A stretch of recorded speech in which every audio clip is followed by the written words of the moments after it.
It's not anyone's place to police artists' art. Art is one of the only spheres in our lives where we can experiment in extremes. Marina Abramović has spearheaded this process. She is a matriarch of the art world. And because I've always been a huge fan of hers, I hesitate to even release this video that explores these dark accusations. But it is exactly because of my intrigue that I must.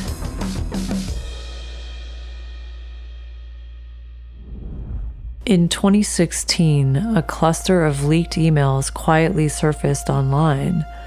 Not classified documents, not military secrets, just dinner invitations. But one line stopped millions of readers cold. Dear Tony, I'm so looking forward to the spirit cooking dinner at my place. Tony then forwarded this email to his brother, John Podesta, former White House Chief of Staff and chairman of Hillary Clinton's presidential campaign. Meanwhile, online sleuths and conspiracy theorists Googled the term spirit cooking. A white wall, cryptic phrases written in dark red liquid, instructions referencing blood, pain, fasting, and transformation. Within hours, the name Marina Abramović flooded the internet. Now, before we jump into the artist, Marina, we must analyze the context of these WikiLeaks emails. And the context is one of the most controversial conspiracies, Pizzagate. A web spun from leaked emails, symbols, and names. A shadow map beneath the streets of Washington, D.C. The story whispered of hidden rooms, coded messages, and an elite cabal trafficking children through restaurants, foundations, and private parties. John Podesta's emails became the blueprint. Clinton allies, Hollywood figures, and financiers were all pulled into the same dark constellation. Online sleuths traced connections through Instagram posts, pizza emojis, and used as coded word for children. Dinner invites, and reading meaning into every gesture in every photograph, sometimes justified and sometimes not. In December 2016, the story bled into the real world.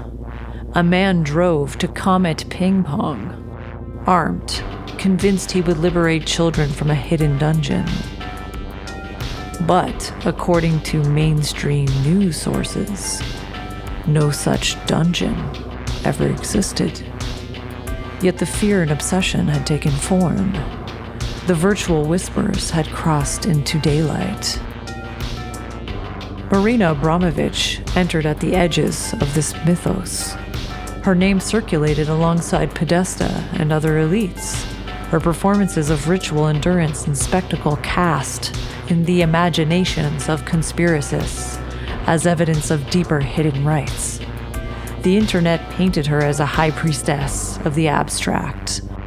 Her very presence at elite gatherings became a cipher in a sprawling imagined network of power and darkness. But the question remains, does such a network really exist?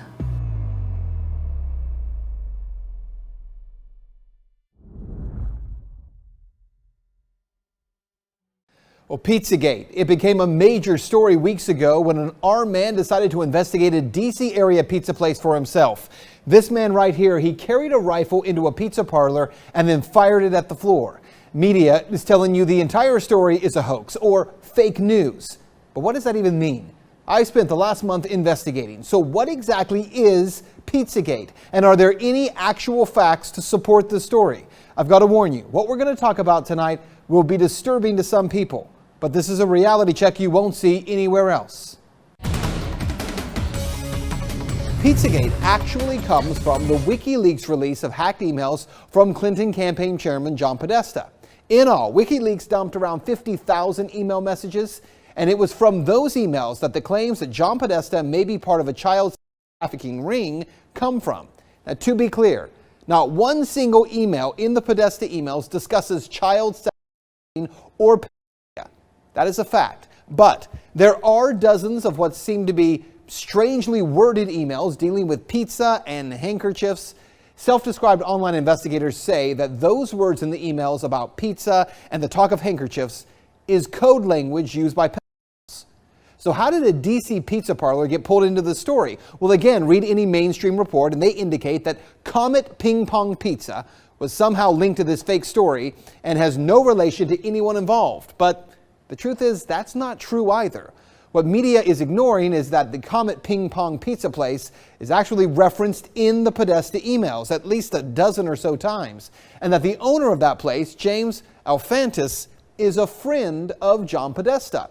He was actually named, this is kind of strange, by GQ magazine as one of the top 50 most powerful people in Washington. Yes, we're talking about a pizza parlor owner. Now let's talk facts here. There is no solid evidence that Comet Ping Pong Pizza is being used to run a child sex trafficking ring. But there are some very strange connections between Comet Ping Pong Pizza and a second pizza place 2 doors over, Besta Pizza, and the accusations of pedophilia. Now this is where things start to get strange when you research this story. Now to begin, I need to show you a 2007 unclassified FBI document. That document, according to the FBI, contains commonly used symbols by to express their preference in children. I want you to see these images here. These are the images. Notice this one on the end, the triangle. That image signifies something called boy love. The pizza place next door to Comet Ping Pong Pizza, Besta Pizza, well, this was their logo until only a few weeks ago. Clearly, you can see that the Besta logo actually contains the same image, I'm going to show you again, as that boy lover image. Interestingly, after Pizzagate investigators pointed this out, Besta Pizza changed their logo, and there it is now. They removed the triangle. Also, Comet Ping Pong, owned by Alfantis, is the place where a number of performance artists perform regularly. 2 of the groups that perform there, who you can see advertised, by the way, on this Comet Ping Pong poster, include a group called Heavy Breathing and another group called Stains. Well, if you check out the YouTube videos by these bands, Heavy Breathing has songs that do joke about pedophilia, and the band Stains has a video that includes, and you see it right there, that same boy lover symbol. It's nearly identical to the one that the FBI does say is a code symbol for boy love. As I said, there are some strange things there. As for the owner of the pizza place, James Alfantis, well, he was one time in a relationship with David Brock, who ran Media Matters for America. Well, since Pizzagate began to blow up online, he has made his Instagram profile, Jimmy Comet, private. But an archive search of Instagram reveals a number of strange photographs and words with strange and disturbing images associated with them. Look, to the point where we can't show you those pictures. We're not even going to describe them to you because some viewers would find it too disturbing to share on TV. Now let's talk about the Podesta brothers, because remember, it was John Podesta's email that was hacked. In those leaked Podesta emails, John Podesta talks about his close relationship with Dennis Hastert, the former Speaker of the House, who was recently sentenced to 15 months in prison for abusing boys years ago. He was referred to by the judge as a serial cheater.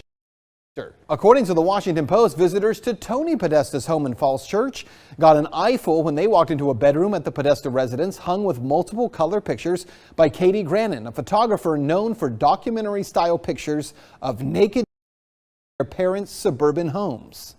And to be clear, that just begins to scratch the surface of how strange some of this stuff is. And bear in mind, we can't get into a lot of the real details of it because of the limits on broadcasting this on television. But it is some very strange stuff. Now keep in mind, again, there is no proof here that there is a ring being operated out of a DC pizza parlor. Investigators have already proven there's nothing to the story, right? Well, actually, no. And that's what you need to know. For all that is here, there has not been one single public investigation of any of this. Not from local police, not from the FBI, no one. And that has to be the big question. Not for Podesta or for pizza parlor owners, but for law enforcement. Based on what may be or may not be here, the big question is, why hasn't any investigation taken place? That's Reality Check. Let's talk about it on Twitter. And yeah, they do bad things. They comment. There are underground rooms, all that stuff. And you've seen that with your own eyes? I've seen that with my own eyes. So you've been below the floor of Comet? It used to be the Thai room. The Thai room before it was Comet? Yes. Yeah. Right by the zoo? It's a little farther down from the zoo. It's more in... not that far, I mean. It's Nebraska. It's on Connecticut Avenue. Nebraska and Connecticut. Right. Yep. And you've been below Comet Pizza. You've seen what it looks like. I've seen rooms and I've seen tunnels that go other places, including underground to the other buildings. I think one was owned by like a Clinton Foundation or something across the street. Yeah. But the tunnels go all over there. They say they go all over the White House, but I don't know. I don't know if they go all the way to the White House, but that area in and of itself, if they go a mile in that area in any direction, they're hitting some spots. Okay, man. Thanks for the information. Yep. Nice to see you. That's what we can do.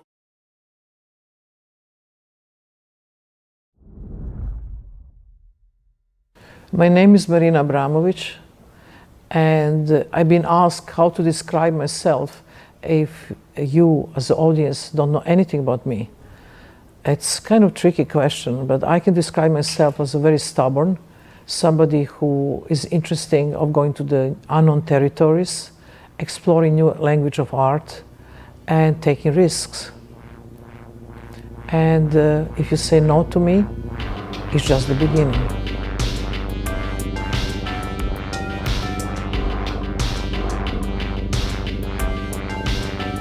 Performance artist, avant-garde, icon, darling of elite galleries, spiritual collaborator to billionaires, politicians, and celebrities, and to critics, a woman who weaponized ritual aesthetics, transforming art into something far older.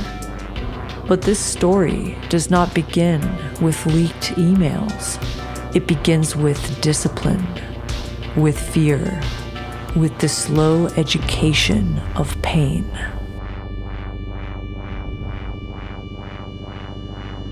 Marina Abramović was born in 1946 in Belgrade, Yugoslavia, in a home shaped by war, ideology, and emotional austerity. Her parents were celebrated partisan heroes under Tito's communist regime, national icons, privately distant, severe, unyielding. Her mother governed the household like a military installation, fixed schedules, mandatory silence, harsh punishments, curfews enforced deep into adulthood. Affection was scarce, warmth nearly non-existent. Marina later described her childhood as cold, rigid, and merciless. A place where obedience replaced intimacy, where pain became language, where endurance became virtue, and slowly, almost invisibly, suffering transformed into identity. At the center of Abramović's work lies a single conviction. The body is not sacred, it is an instrument and an altar. Rhythm zero, when permission unleashes the crowd. In 1974, Abramović entered a gallery and stood perfectly still. She would not move for 6 hours. In front of her, a table holding 72 objects: a rose, a feather, honey, scissors, a knife, a razor blade, chains, a whip, and a loaded gun. A sign read, "I am the object. You may do whatever you wish. I take full responsibility." At first, the audience hesitated, then restraint dissolved. They cut her clothes away. They sliced her skin. They drank her blood. They carved into her flesh. They pressed thorns into her body. Someone placed the loaded gun into her hand. Another guided her finger toward the trigger. Only when another audience member intervened was death narrowly avoided. Abramović never resisted, never moved, never broke eye contact. When the 6 hours ended and she stepped forward, the audience scattered, unable to face what they had become. Later, she said, "What I learned is that people can kill you very easily if they are allowed." This was not performance. This was public, ritualized violence. And the crowd, once absolved of consequence, obeyed ancient instincts.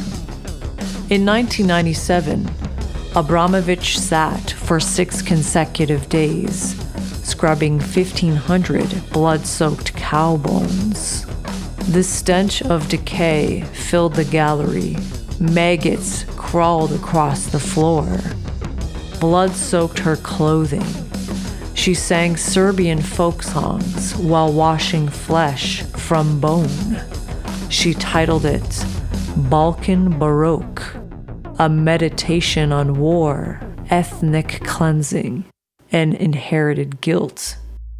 But visually, it resembled something far older, a purification rite, a sacrificial cleansing, a blood ceremony.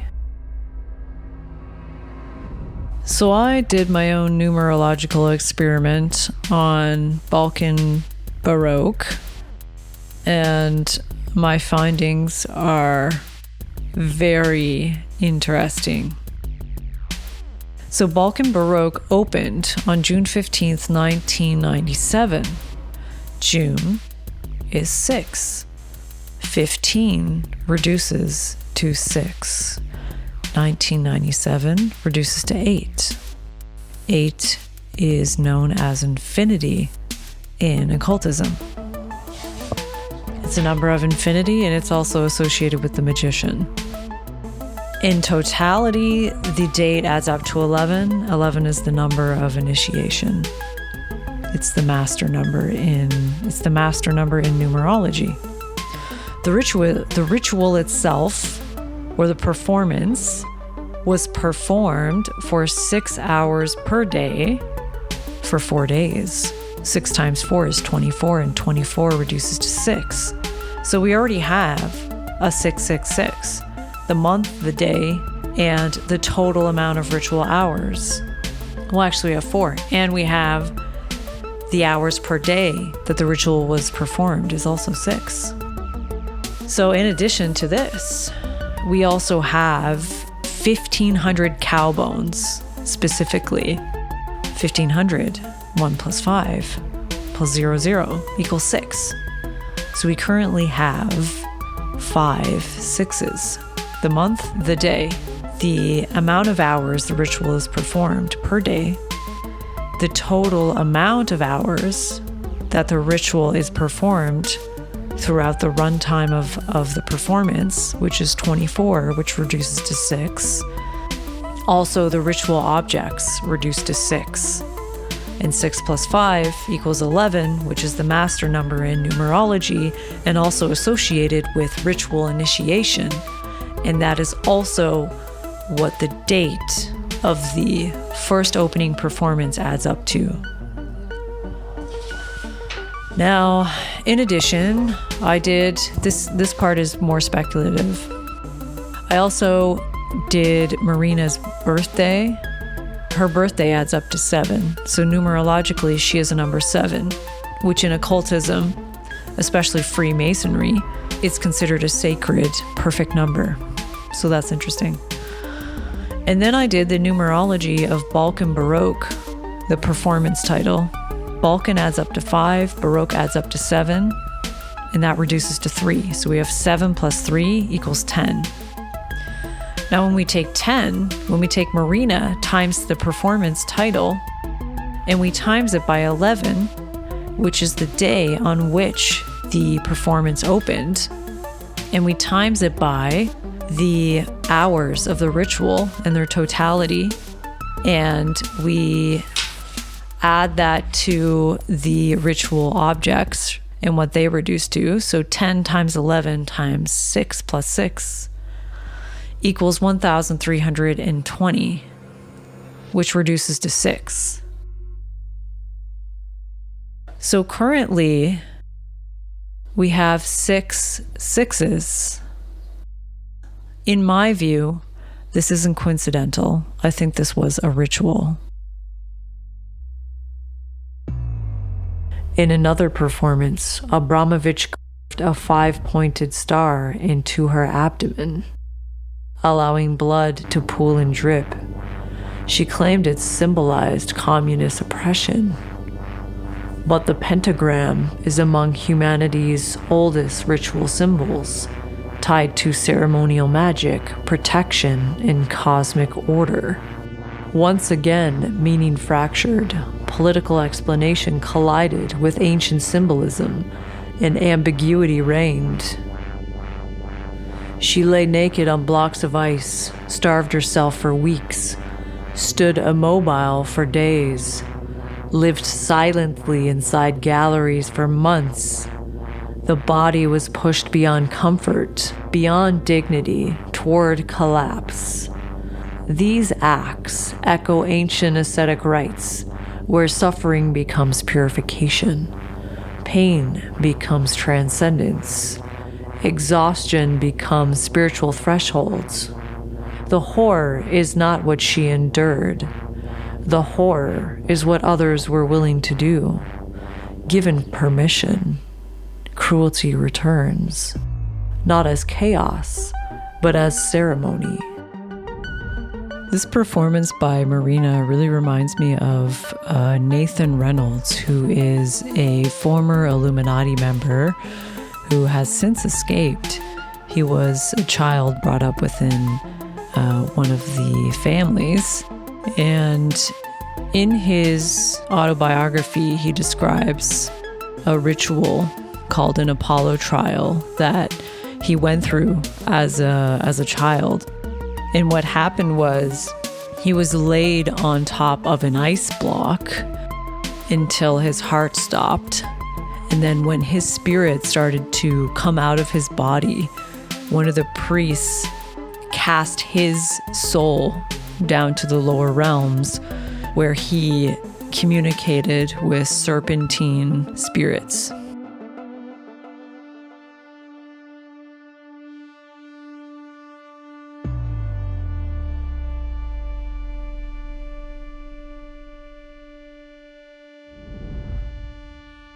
Kind of a way to view it as like a shot caller from prison is how I see a lot of the principalities operating, the fallen ones that are kept in chains of darkness. They use, technology has become the medium that they've helped to implore to come in to where they could have their message, their word into the masses, get their message to the masses. But before that, the methodology was ritual magic, was ritual practices, and these types of cults that had been carrying a piece of Babylonian mysticism all along figured out a phone book directory to use to call to those spirits that are in darkness. And so my experience early on, I think it'll help to set an understanding of how the families are looking to put themselves and position themselves in the hierarchy. And each family, there can be it's a genuine inverse pyramid, that the way that it operates, and there's a hierarchical ranking structure for that, based off of, on one side, your bloodline gives you access to the kingdom, and then your actions, your works, help to substantiate your ranking in that hierarchy, and it can change. And so that's why there's feudal systems. That's why there's fighting between these families. And that's why there's different agendas that they are endorsing and advocating, because they believe their methodology is going to persuade the forces of men to align with them. But there's a lot of conflict. But when it comes to the male side of the equation, they will put forth a child, a son, as their carrier and their contention to be a part of the beast, or to potentially be the actual carrier of the Antichrist spirit. But inside that chamber, that's where they would call on these the fallen. And I have learned enough over time to understand that these are masquerading spirits that would manifest, to question their form or their figure as they would come, but they would engage in these things that were like the trials of Apollo on the suns. And there are specific rituals and acts that you have to do, actions that you have to take, pieces of literature you need to memorize, gestures. They make you do a lot of really bizarre and creepy things. And as you're doing that, they'll start to incant, the priest that's leading it will start to call on a specific mighty one, a specific deity that they're trying to invoke to come and manifest in the room and to make his presence known. That recipe book they're following requires all the ingredients of people to work cohesively. The vast majority of times it doesn't work. The vast majority of the times there is not a manifestation. There is not a physical manifestation in the room.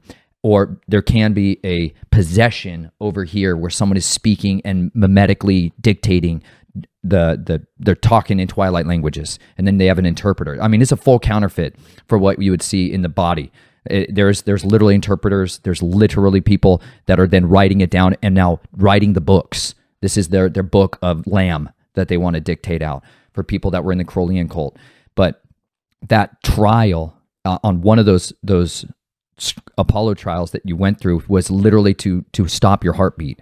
You had to stop your heartbeat, and the way they would do that is pack you on ice, to literally pack your body with ice, to lower your respiration, lower your heart rate, lower your body, and bring you down to where you become dead.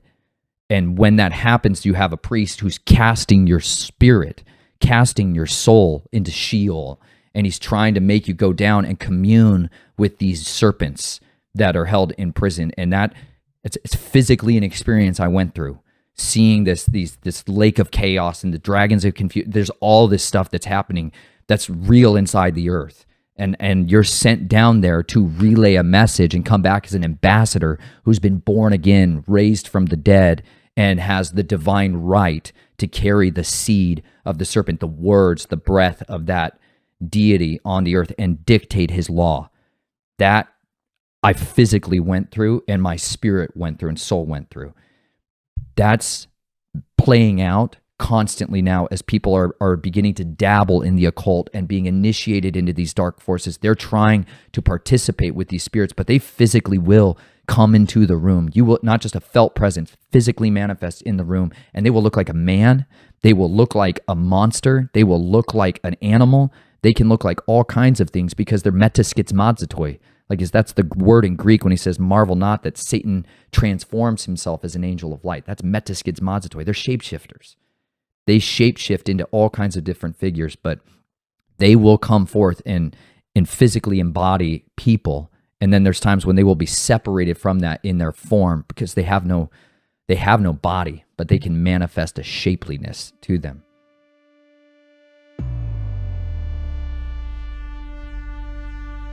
Across the following decades, Abramović's work shifted from spectacle to ordeal to ritual architecture.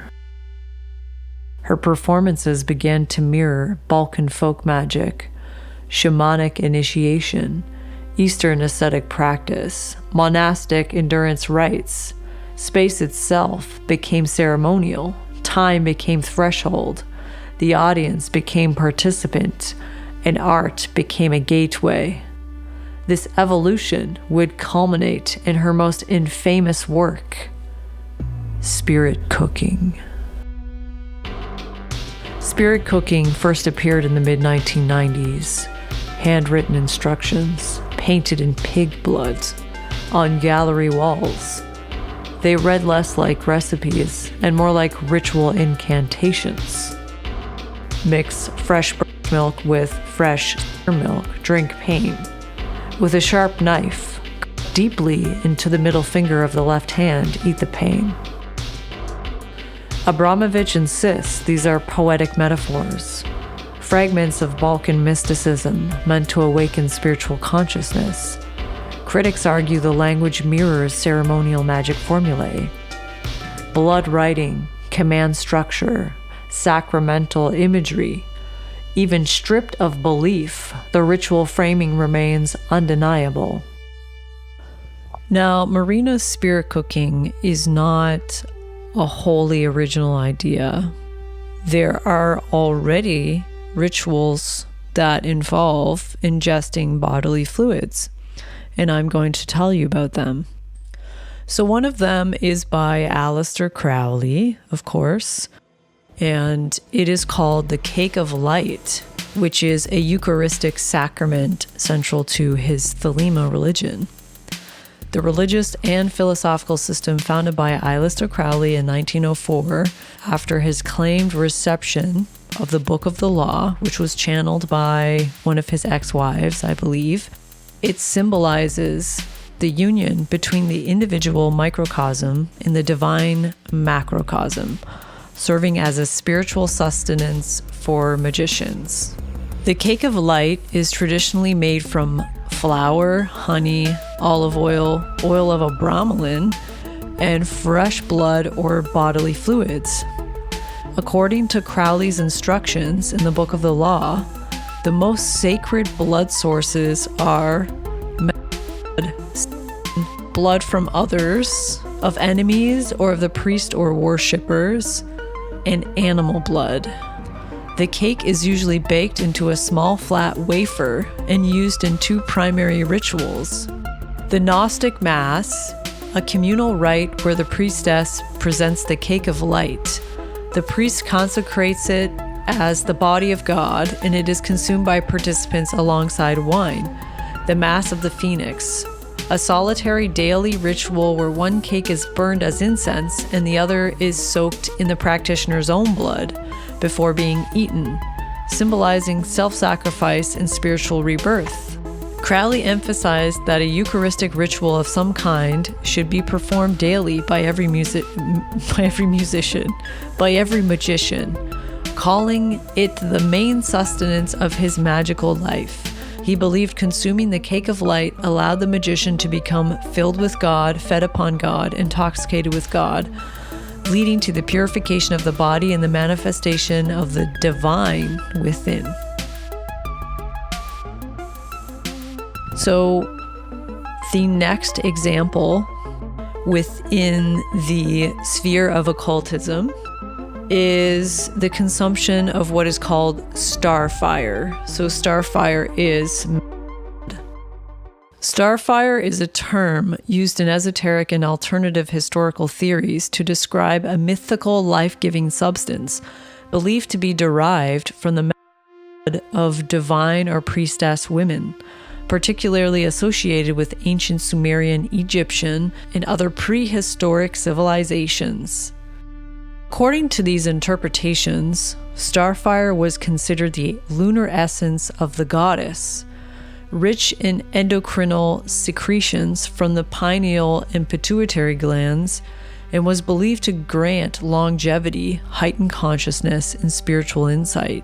The concept originates from ancient Sumerian tablets, where starfire was described as a moon elixir flowing from the queen goddess of the Anunnaki.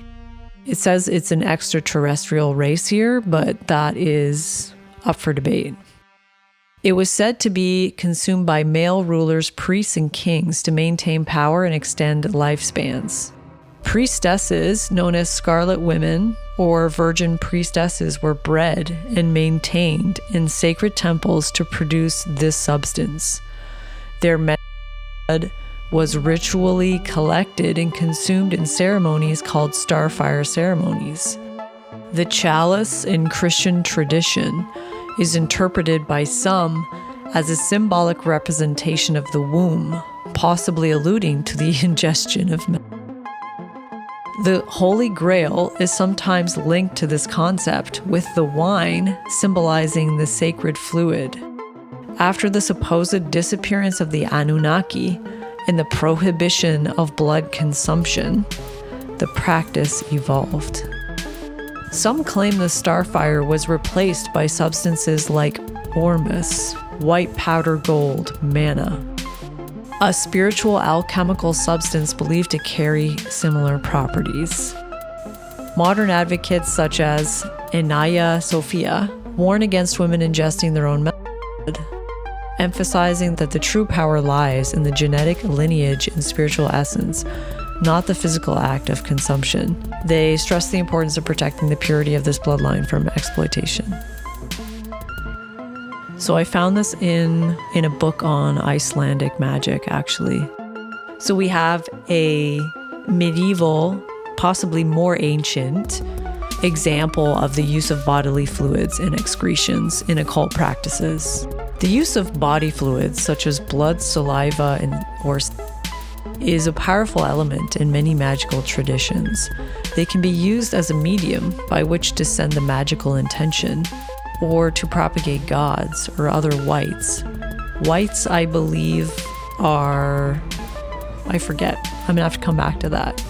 Whose assistance is needed for the working or to forge a sympathetic bond with the target of the magic. Where visible staining was required, blood is the only medium that was used. There is no mention of special dyes being employed other than the run-of-the-mill ink. So he's talking about staining the instrument that you would write your magical spells with, staining it with blood, so writing the runes in blood. The blood that was used was usually the sorcerer's own, and in some cases, it was to be drawn from a specific place on the body, the sites mentioned being the left arm, the left hand, the right side of the chest, the middle of the chest, the thigh, under the big toe, and under the tongue. These specific bloodletting sites are mentioned in only 8 spells of widely varying intentions. The left side of the body, often considered nearer the heart and therefore more powerful, is cited in only 4 of the 8 examples. If people then were, as now, predominantly right-handed, it would only be logical to hold the knife in the right hand and cut the left arm or hand.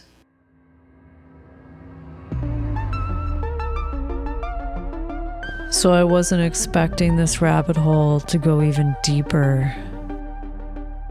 But I was flipping through some ancient Egyptian spell books that I have while waiting for my landlord to come over.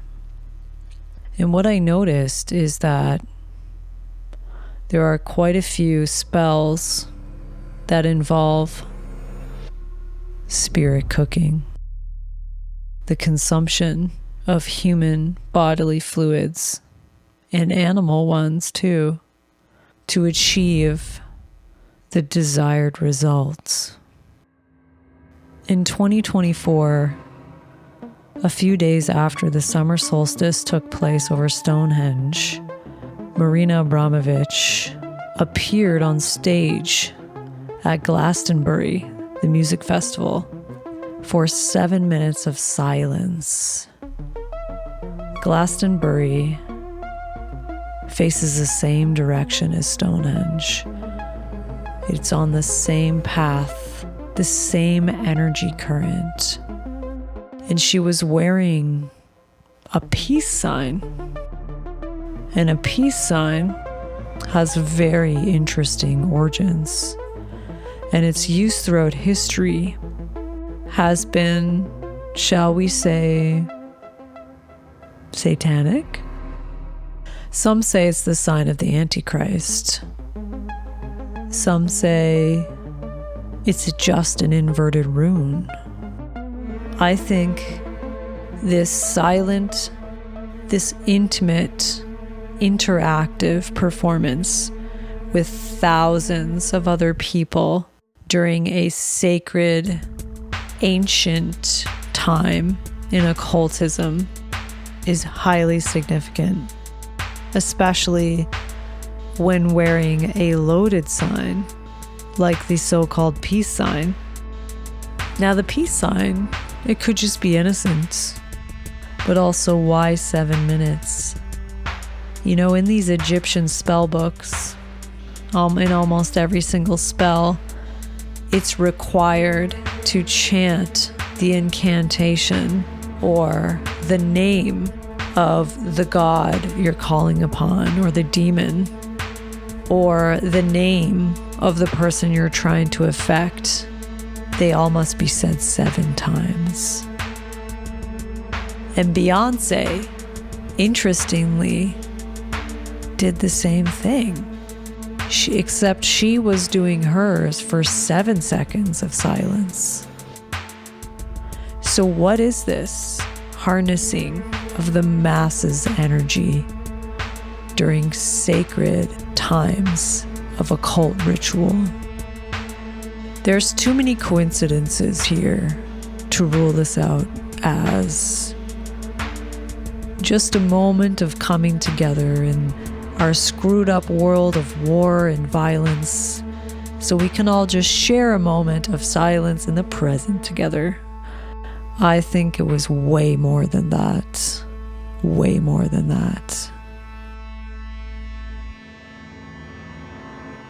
As I was going through these old ancient Egyptian spells, I came across the goddess of serpents named Isis.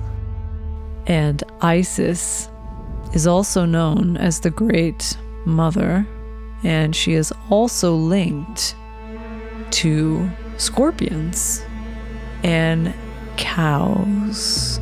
Interestingly, we see cow bones in Marina's own art, and we also see multiple photos of Marina holding horns or wearing horns, holding a skinned cow's head. We also have multiple images of Marina with real serpents. And we also have a photo of a scorpion on her face. Now, I don't think she was stung by that scorpion, and that's significant because Isis is known as being able to heal people from scorpion venom, and worshippers of Isis are protected from scorpions.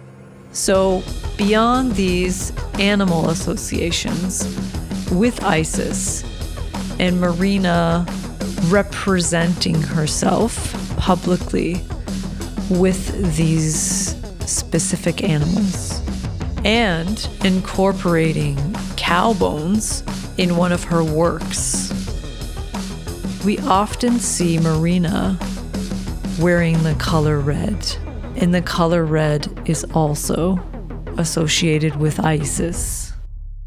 And lastly, I forgot to mention, there's another photo of Marina, a grown man, which is quite radical, I must say.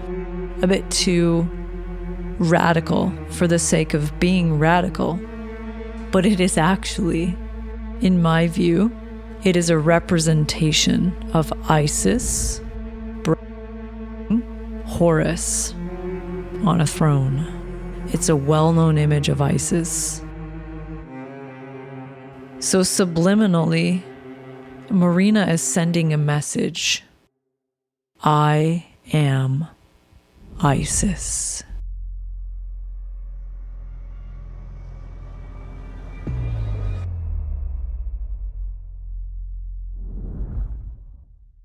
Would you rather have dinner with Greta Gerwig or Kim Kardashian?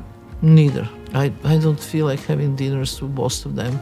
I really have a problem with the Barbie. I mean, everybody loves so much, but I went to see it, and it was not my culture. I come from communism.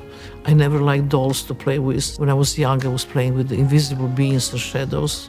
I never liked objects. And this is why I become performance artist. And Kim, I already had dinner with her. I don't need to another one. A widely circulated photograph shows Abramović standing beside Jacob Rothschild, patriarch of the British banking dynasty. His family has shaped global finance, central banking, war funding, and elite cultural institutions for over 2 centuries. This places Abramović far beyond the art world, inside transnational power networks where symbolism, ritual, and influence have always intertwined. Tony Podesta, one of Washington's most powerful lobbyists, was among Abramović's major collectors. Her repeated presence at elite political fundraisers and donor gatherings anchored her inside the architecture of modern power. No proof of wrongdoing exists, but proximity alone reshapes perception, and perception in ritual culture becomes reality.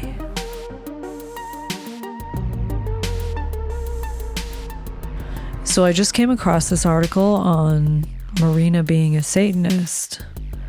And according to a publication called Art News, she is not. It very much comes off like a deflection piece.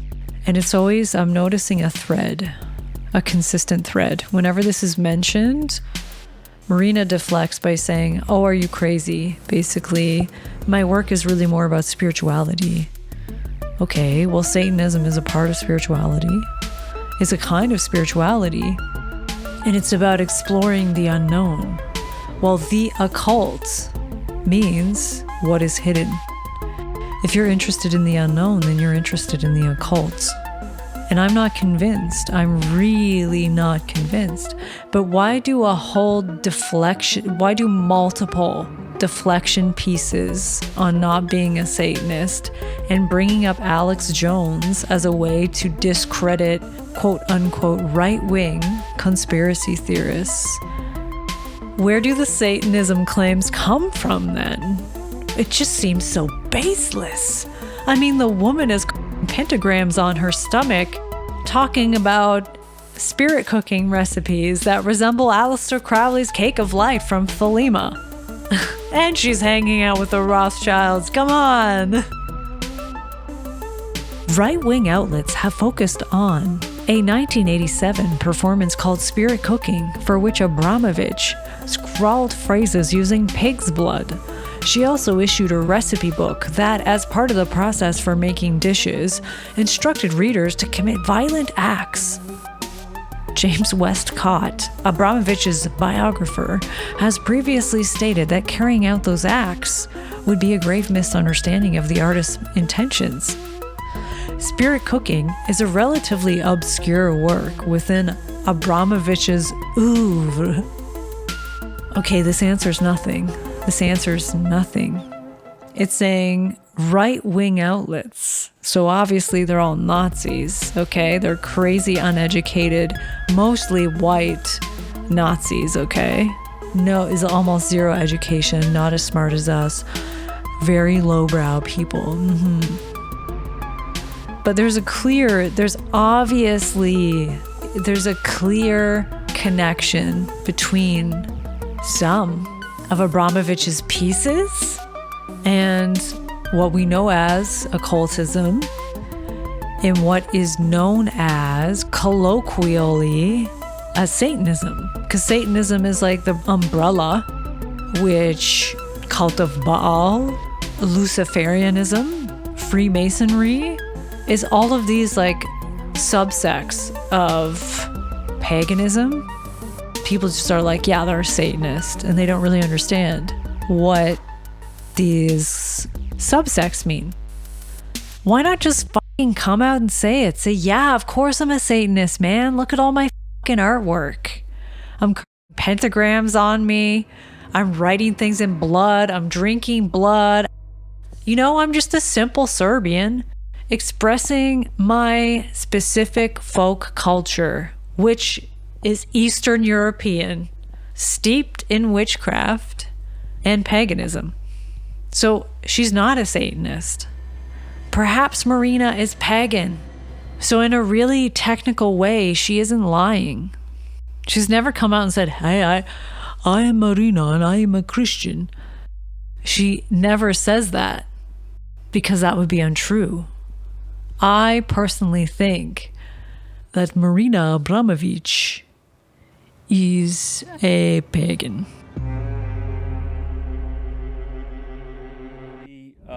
They see as a pentagram immediately. Pentagram, seemingly satanic symbols and whatnot. So from that one would have been day, catnip, because one day from another, I open my email and it's bombarding that I'm the witch, that I'm eating children, that I'm drinking the blood with Hillary Clinton in Pizzagate.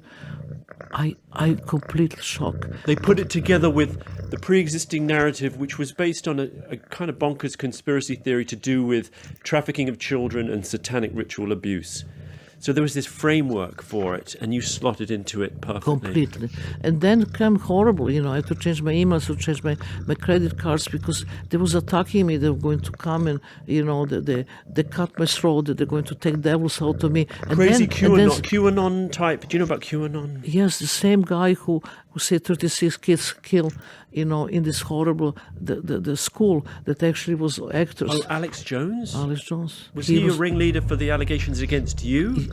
That is Alex Jones. Really? Did he get in touch with you, or he was talking about you? No, talking about me, not in touch. Then he actually promoted me from the priestess into highest priestess. Now I'm high priestess. According to Alex Jones? Yeah. So I got so fed up with this shit. I can't take this away from me. I made a big article in New York Times say, I'm not Satanist, I'm an artist. And, nothing I can do. And it's still there. And this problem is that I have started having bodyguards because I had the opera Seven Deaths of Maria Callas in Carré Theater in Amsterdam, and I lived there for 30 years. I had to be bodyguard every single day to go to theater and back because there was announcement, the alarm that there will be people in the weapons in the theater when I'm there. Because of the Alex Jones stuff? All of this, yeah. Then, when I was leaving the last day of performance, there was enormous, beautiful made from fresh roses, the heart in the front of the theater. And I was thinking that was for me, finishing the work. And they said, no, this is a protest for the children you just eat. Honestly, it's not fun at all. And I am just horrified by this. But the same guy, now, he is sued by the family for 135 million. To pay, and now he asked his supporter to pay back his debts. The family of the Sandy Hook, 36 the children bereaved Sandy been Hook killed. families where the children got killed. I think now he said, okay, maybe I got it wrong, and you follow what happened to him? There was a documentary. It's a pretty good documentary. It's called The Truth versus Alex Jones that follows the trial. I never saw it. I should look. I think you'd find it interesting. And then he goes up to the family, and you can sort of see. I think he's a pretty cynical guy, in the sense that I think he knew that his audience loved the idea of satanic ritual abuse taking place, and so he began giving that currency. And then he said, You see him going up to the family members afterwards, saying, "I'm sorry if I got a couple of things wrong." I have 2 FBI agents come to my house to see if I'm okay because they found the list somewhere in Arizona with my name on the list as a target. That's not fun. So I don't like this at all, and really nothing I can do about it. It's a side effect of the internet. It's become a dumping ground for toxic conspiracy theories. And I wish I could say, put it out of your mind or move on. But you're right, it festers and it never really affects me. And also, one other thing that's really terrible is actually America is so full of this kind of people who can really go and blow your head for no reason. There is a group of people who absolutely believe that Earth is flat. Do you still live in America? I do. So you have to be careful. I am. I'm trying my best, really.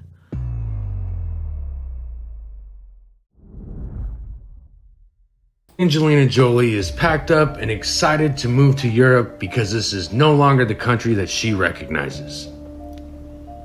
Well, isn't that a shame? Well, a few things before you go. There's just a few things that I was curious if you'd explain. First of all, it was weird that you and Billy Bob Thornton were wearing vials of each other's blood while you were married. And it's cute how you joked about being vampires. But turns out you also had a marital contract signed in blood? The thing is, we're never going to separate, so it was our way of saying to each other, we just were together forever, we're so in love, we're best friends, and it's, you know, but we kind of signed our life away to each other, and legally, and with blood, that there's no possible way anybody can separate or walk away from this. It's really interesting, especially considering you also had a friendship with Marina Abramović, who a lot of us know for other reasons. But of course, there's nothing weird going on there, right? You know, what I find personally interesting, you went to Ukraine twice, which I still can't figure out why you would go, and the places you went is also pretty interesting. You talked about what was going on with these kids during these conflicts. Told all of us that we're not doing enough to protect the kids. And you even went to a children's hospital in Egypt to visit children from Gaza? But then come to find out that you personally invited Jeffrey Epstein to 2 movie premieres and a lunch? 6 years after he was convicted? I don't know. None of this is making sense to me. But you know who it does remind me of? Your cousin, Hillary Clinton, because nothing makes sense with her either. Yeah, so before you move away, could you make it make sense? Thank you. And stay safe.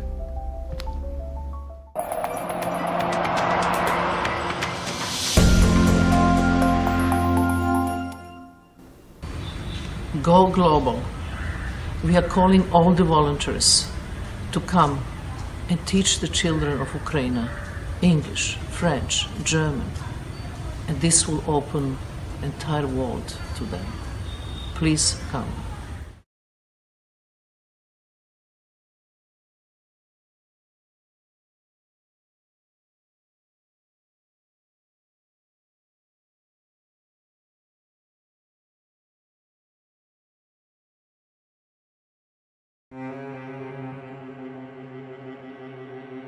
They never made art together, but Marina Abramović and Angelina Jolie share a point of intersection in the world's gaze.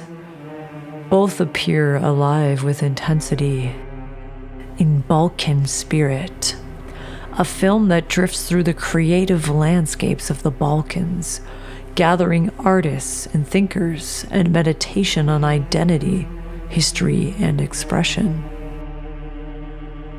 In the newly released Epstein files, Jolie's name emerges in a string of correspondence showing she invited Jeffrey Epstein to private screenings of her films in 2014 and 2017, which he confirmed that he would attend.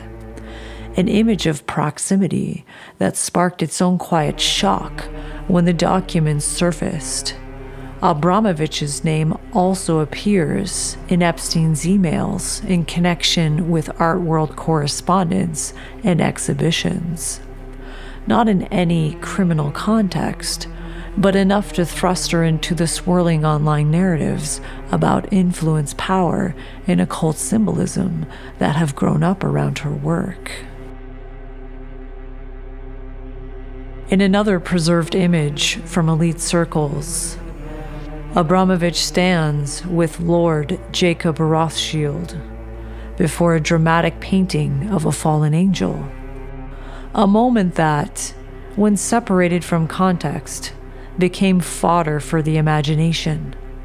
They do not walk the same path, and they do not collaborate, but history, documentation, and rumor have cast them into the same uneasy constellation.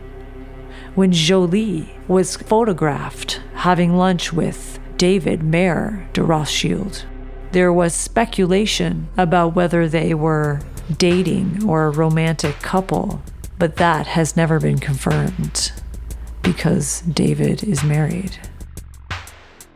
What is this connection between Marina and Angelina, Jeffrey Epstein, who represents the Rothschilds? Abramović developed a training system she calls the Abramović method. It involves extended fasting, total silence, sensory deprivation, isolation, endurance challenges.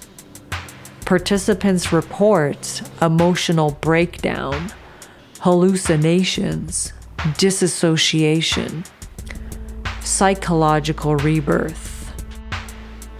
Lady Gaga's participation transformed this into spectacle. Footage shows Gaga blindfolded, stripped down, wandering forest, submitting to ceremonial tasks. This was not performance rehearsal. This was initiation. Isolation, exhaustion, surrender, symbolic rebirth, a ritual structure older than civilization itself.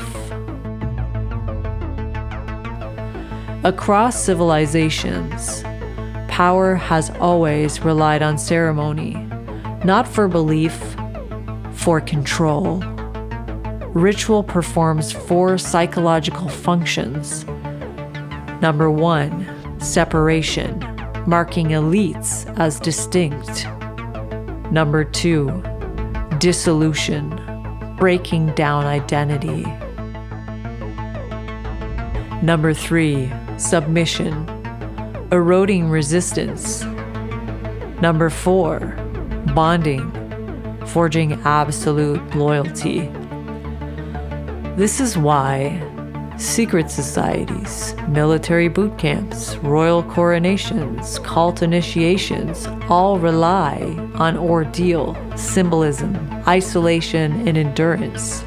At extreme wealth, pleasure collapses, luxury becomes numb, status becomes hollow. What remains is hunger for transcendence. Ritual provides narrative, meaning, rebirth. Abramović does not merely offer art. She offers structured transformation, and transformation is power. No evidence proves Abramović practices Satanism. No proof of criminal ritual. No verified occult networks. But what can be proven? She deliberately uses ritual aesthetics. She employs blood symbolism. She designs ceremonial environments, facilitates initiatory endurance. She works inside elite power circles and refuses to fully demystify any of it, which produces a single outcome. The conspiracy never disappears, because power has always used ritual, and ritual has always cloaked power. Is Marina Abramović an occult practitioner? Is spirit cooking symbolic performance art? According to her, yes, it is. But the real question is this: why does modern power still hunger for ritual? From priest kings to secret societies to royal courts to elite fraternities, power demands ceremony, not for belief, but for transformation. And Abramović provides it, wrapped in art. Whether she is a performance genius, a master myth builder, or something far stranger, one truth remains. She transformed pain, blood, endurance, and ritual into cultural currency.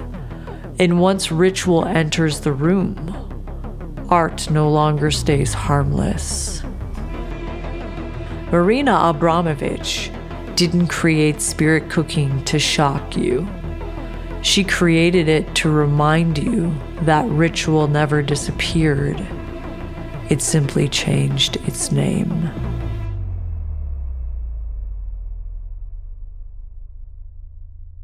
At some point, you have to decide if you want to let people live and work out their traumas in the wildest of ways. Marina and others represent these people. I represent these people as a music artist and a composer. At what point are we policing people's behaviors, belief systems, and self-expression to make others feel secure and comfortable? The truth is that no security can ever be achieved from the outside. It's an inner journey, and this is something Marina explores in her art.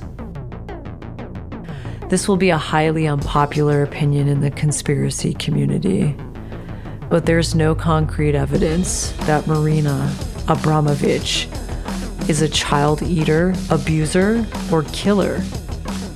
She's a radical artist who explores very uncomfortable themes.